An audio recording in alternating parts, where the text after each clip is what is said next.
Question देखिए 6 number क्या कह रहा है, यदि दो वृत्तों की समान लंबाई वाले चाप अपने केंद्र पर 60 डिग्री और 75 डिग्री के कोण बनाते हैं तो उनके त्रिज्या का अनुपात देखिए। जाहिर सी बात है त्रिज्या अलग अलग होंगी क्योंकि कोण अलग अलग बन जा रहा है ना जी, समान चाप होने के बावजूद भी कोण अलग अलग बन जा रहे हैं, यानी कि उनकी त्रिज्याएं भिन्न भिन्न होंगी। ठीक है, तो एक बड़ा वृत्त होगा और एक छोटा वृत्त होगा। समझ रहे हैं ना बात को। चलिए मैं यहाँ पे देखो, मैं यहाँ पर इस आकृति को पहले पूरा कर लेता हूँ फिर आपको समझाता हूँ। यह हो गया, ठीक है, और दूसरा यह हो गया। ये दो वृत्त हो गए।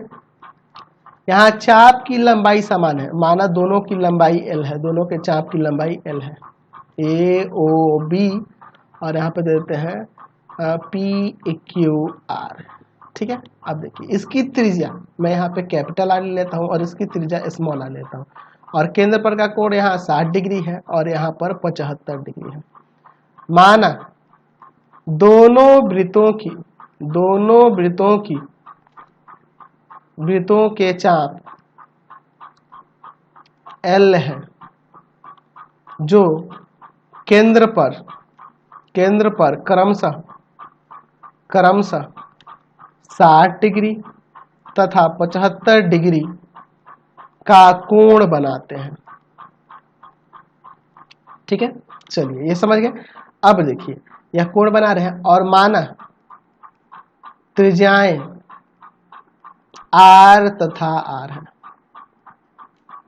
है ना, दोनों की बड़े वाले की त्रिज्या इसको बड़ा R इसको छोटा R से सूचित कर दिया। अच्छा, चूंकि हम लोग फॉर्मूला जानते हैं कि थीटा बराबर में होता है L बाई R, तो यहां से हम लोग R बराबर में L बट्टा थीटा लिख सकते हैं ना।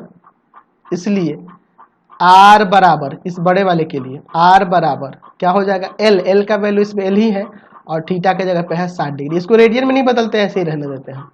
और दूसरे वाले में R बराबर हो जाएगा L बटा में थीटा का वैल्यू यहाँ पे 75 डिग्री, हम लोग डिग्री में लिए हैं। ठीक है, इसलिए रेडियन में नहीं बदल रहे हैं क्योंकि ये भाग करेंगे अनुपात में जाएगा तो कट जाएगा, इसलिए हमें रेडियन में बदलने की जरूरत नहीं है, कोई फर्क नहीं पड़ेगा उससे।